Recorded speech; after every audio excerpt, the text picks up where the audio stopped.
Assalamualaikum warahmatullahi wabarakatuh. Alhamdulillahirabbil alamin wa bihi nasta'in ala umurid dunya waddin. Wassalatu wassalamu ala asrofil anbiya'i wal mursalin sayyidina wa maulana Muhammadin amma ba'd. Alhamdulillah, anak-anakku semuanya, semoga yang menyaksikan video ini diberi kesehatan oleh Allah Subhanahu wa taala sehingga kita semuanya bisa menjalankan kegiatan sehari-hari, dapat menuntut ilmu sehingga kita semuanya mendapatkan ilmu yang bermanfaat fid dini wad dunya hatal akhirah. Nah, pada kesempatan kali ini kita akan membahas bab tentang hadis, memahami hadis, sunnah, asar, dan khobar. Sebelum itu, mari kita mulai pembelajaran kali ini dengan bacaan Fatihah. Semoga kita semuanya mendapatkan ilmu yang bermanfaat fid dini wad dunya hatal akhirah ala hadinnya kullun sholih. Al-Fatihah.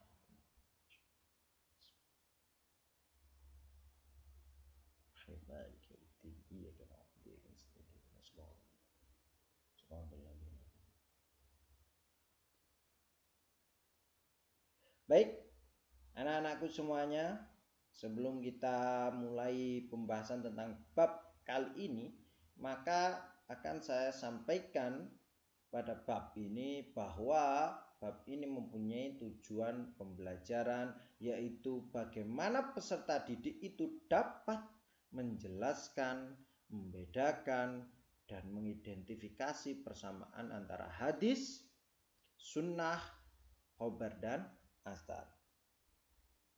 Baiklah, mari kita mulai pembahasan tentang bab pada kali ini. Nah, sunnah tentu kita semuanya sudah tahu bahwa sunnah itu adalah sumber ajaran Islam kedua setelah Al-Quran. Sehingga kedudukannya sangatlah penting di dalam hukum dan ajaran-ajaran Islam. Sunnah sangat berkaitan erat dengan Al-Quran, khususnya dalam hal pentingnya sunnah untuk memahami Al-Quran.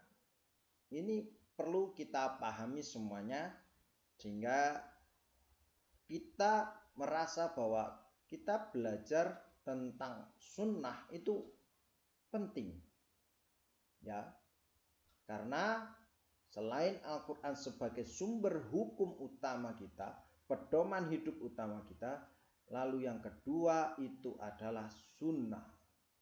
Maka penting sekali kita belajar tentang memahami antara hadis, sunnah, khobar, dan asar. Imam Abu Hanifah menyatakan bahwa tanpa sunnah tidak ada seorang pun yang mampu memahami Al-Quran. Nah, dari pernyataan Imam Abu Hanifah ini mengindikasikan bahwa sunnah tidak dapat ditinggalkan dalam mempelajari agama ini, yaitu agama Islam. Nah, pada bab kali ini kita akan membahas tentang pengertian, persamaan, dan perbedaan antara hadis, sunnah, khobar, dan asar. Oke, baik, kita lanjutkan. Nah, yang pertama adalah kita akan membahas tentang pengertian hadis. Kata hadis berasal dari bahasa Arab yang memiliki arti bercerita atau memberitahu informasi. Sedangkan menurut terminologi, hadis diberi pengertian yang berbeda-beda oleh para ulama berdasarkan bidang keilmuannya masing-masing. Antara lain, menurut ulama usul, pengertian hadis dijelaskan adalah sebagai berikut, yaitu hadis yaitu segala sesuatu yang dikeluarkan dari Nabi Shallallahu Alaihi Wasallam selain Al-Quran baik berupa perkataan, perbuatan, maupun takrir Nabi yang bersangkut paut dengan hukum syara. Ini menurut ulama usul. Sedangkan menurut ulama fikih, hadis itu dijelaskan sebagai segala sesuatu yang ditetapkan Nabi Shallallahu Alaihi Wasallam yang tidak bersangkut paut dengan masalah-masalah fardu atau wajib. Nah, para ahli usul memberi pengertian yang demikian disebabkan mereka bergelut dalam ilmu usul yang banyak mempelajari tentang hukum syariat saja. Nah, dalam pengertian tersebut hanya yang berhubungan dengan syarak saja yang merupakan hadis. Nah, selain itu bukan hadis, misalnya urusan berpakaian. Ini adalah menurut ulama usul. Ini kan yang mereka itu bergelut dalam ilmu usul yang banyak mempelajari tentang syariat saja. Sedangkan para fuqaha, ulama fikih mengartikan yang demikian dikarenakan segala sesuatu hukum yang berlabel wajib pasti datangnya dari Allah Subhanahu wa ta'ala melalui kitab Al-Quran. Oleh sebab itu, yang terdapat dalam hadis adalah sesuatu yang bukan wajib karena tidak terdapat dalam Al-Quran atau mungkin hanya penjelasannya saja. Ini menurut ulama fikih. Lalu menurut ulama yang lainnya, selanjutnya. Nah, sedangkan menurut ulama hadis mendefinisikannya sebagai segala sesuatu yang diberitakan dari Nabi Shallallahu Alaihi Wasallam, baik berupa perkataan, perbuatan, takrir, sifat-sifat maupun hal ihwal Nabi Shallallahu Alaihi Wasallam. Ini menurut ulama hadis. Sedangkan menurut jumhur muhaddisin, mayoritas ahli hadis, yang sebagaimana ditulis oleh Fathur Rahman adalah hadis itu adalah segala sesuatu yang disandarkan kepada Nabi Shallallahu Alaihi Wasallam, baik berupa perkataan, perbuatan, pernyataan, dan yang sebagainya.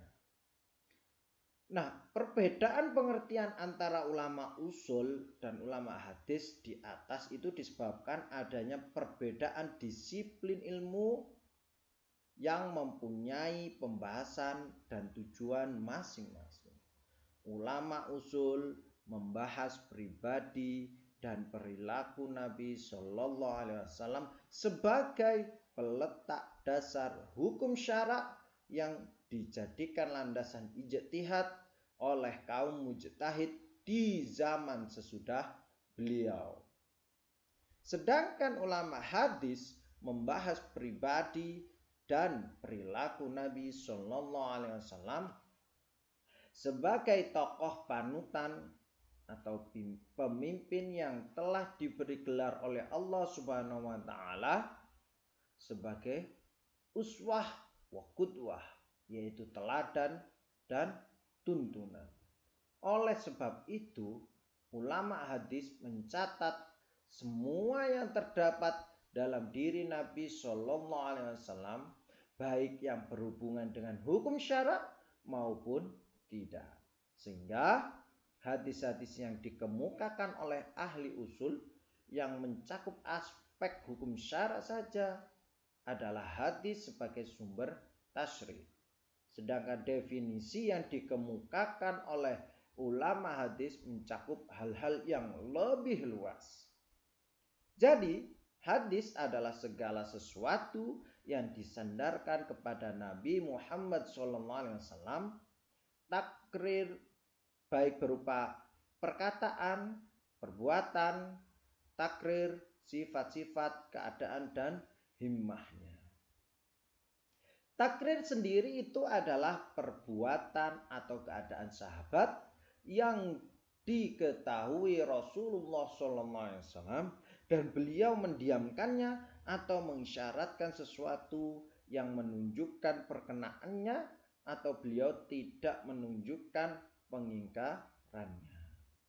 Sedangkan himmah sendiri adalah hasrat beliau yang belum terrealisasi. Contohnya yaitu dalam hadis riwayat Ibnu Abbas dijelaskan. Dikala Rasulullah SAW berpuasa pada hari Asyura dan memerintahkan untuk dipuasai, para sahabat menghadap kepada Nabi. Mereka berkata, "Ya Rasulullah, bahwa hari ini adalah yang diagungkan oleh Yahudi dan Nasrani." Rasulullah pun menyahuti, "Tahun yang akan datang insya Allah aku akan berpuasa tanggal 9.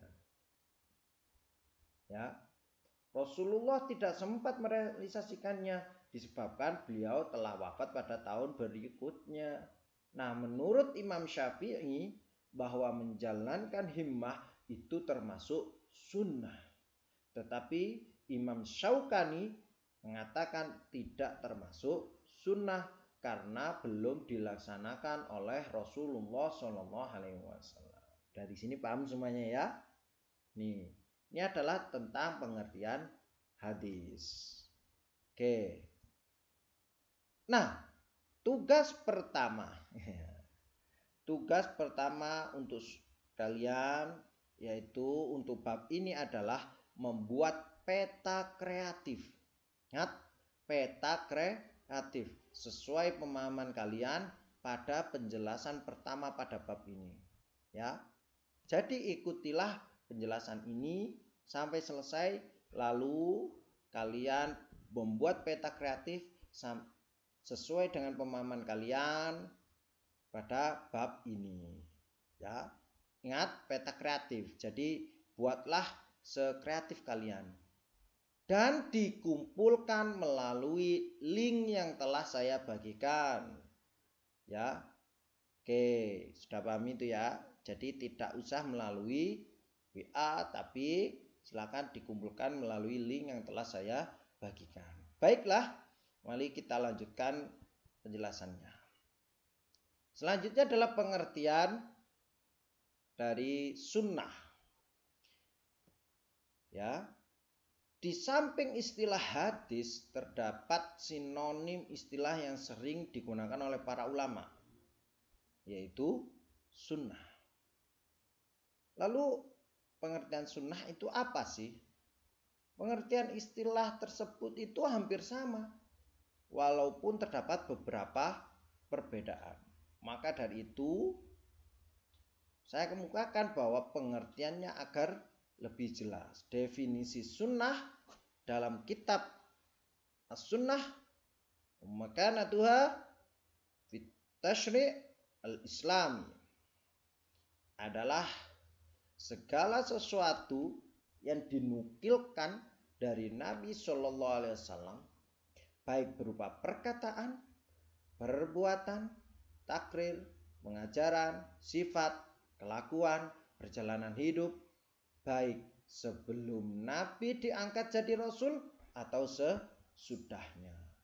Nah, dalam pengertian tersebut tentu ada kesamaan antara hadis dan sunnah yang sama-sama bersandar pada Nabi Shallallahu Alaihi Wasallam.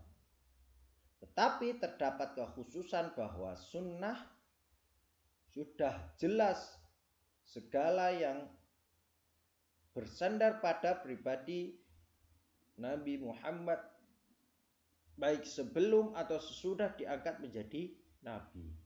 Misalnya mengembala kambing. Lalu yang lainnya menikah minimal umur 25 tahun dan sebagainya. Walaupun demikian, terdapat perbedaan yang sebaiknya kita tidak berlebihan dalam menyikapinya, sebab keduanya sama-sama bersumber pada Nabi Muhammad sallallahu alaihi wasallam. Seperti juga pada definisi hadis, terjadi juga perbedaan definisi sunnah menurut para ulama. Kalangan ahli agama di dalam memberikan pengertian sunnah itu berbeda-beda. Sebab para ulama memandang dan membicarakan sunnah dari segi yang berbeda-beda. Yang pertama adalah menurut ulama hadis. Kedua adalah menurut ulama usul fikih. Yang ketiga adalah menurut ulama fikih.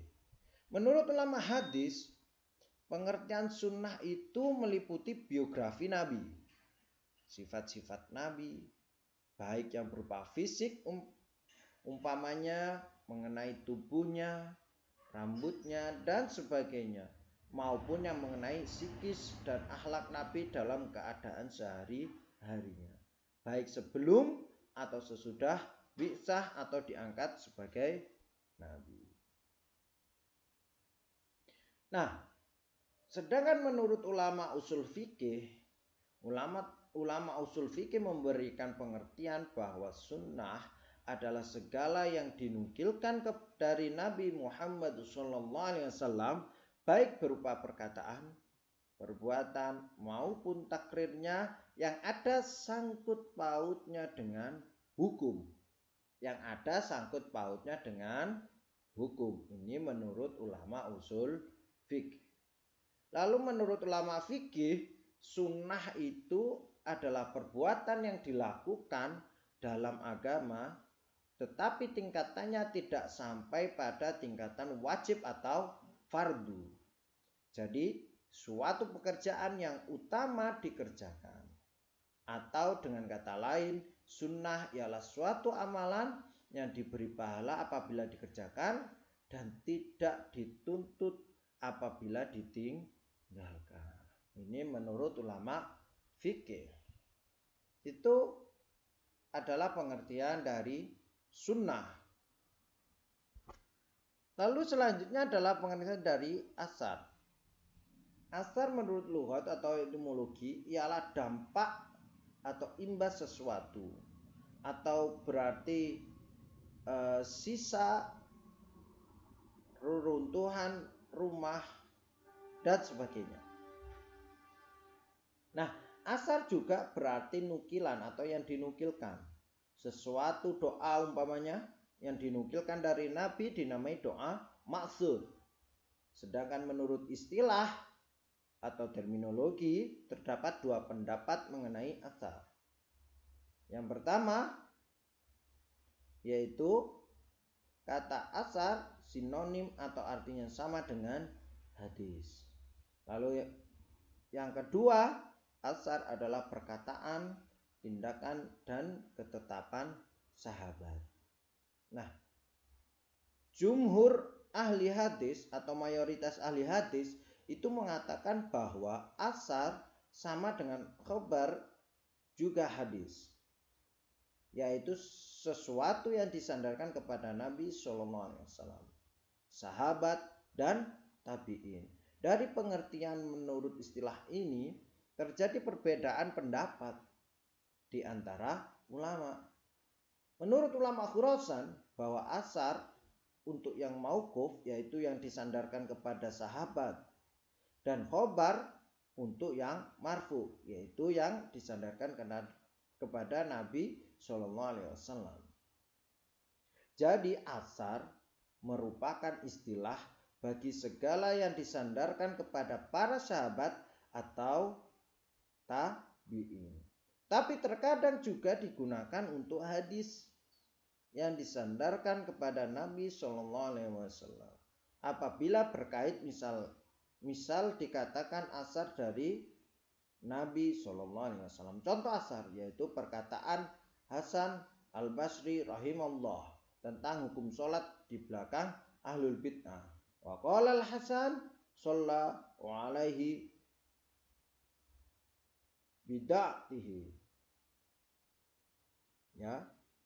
Bid'atihi artinya yaitu sholatlah di belakangnya dan tanggungan dia bid'ah yang dia kerjakan. Ini contoh dari asar. Ya, contoh dari asar. Lalu selanjutnya yaitu pengertian dari khobar.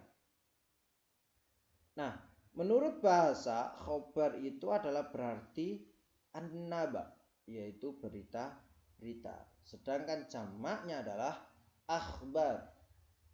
Ini ya, jamaknya adalah akhbar. Sedangkan secara terminologi, khobar adalah segala sesuatu yang disandarkan kepada Nabi dan para sahabat. Jadi setiap hadis termasuk khobar, tetapi tidak setiap khobar adalah hadis. Setiap hadis termasuk khobar dan setiap khobar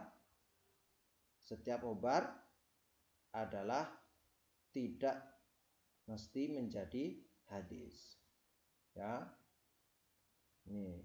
Secara terminologi terdapat 3 pendapat mengenai khobar, yaitu yang pertama, khobar merupakan sinonim bagi hadis, yakni keduanya berarti satu atau sama antara hadis dengan khobar. Itu pendapat yang pertama. Yang kedua, khobar berbeda dengan hadis karena hadis adalah segala sesuatu yang datang dan dari Nabi Shallallahu Alaihi Wasallam. Sedangkan khobar adalah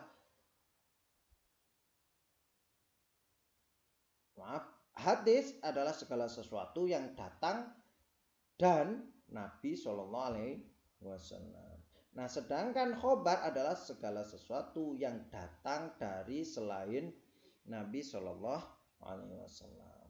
Ya, ini pendapat yang kedua. Jadi kalau hadis itu datang dari Nabi, kalau khobar itu datang dari selain Nabi Shallallahu Alaihi Wasallam. Ya, bisa sahabat, bisa yang lainnya. Oke, yang ketiga, khobar itu lebih umum dari hadis.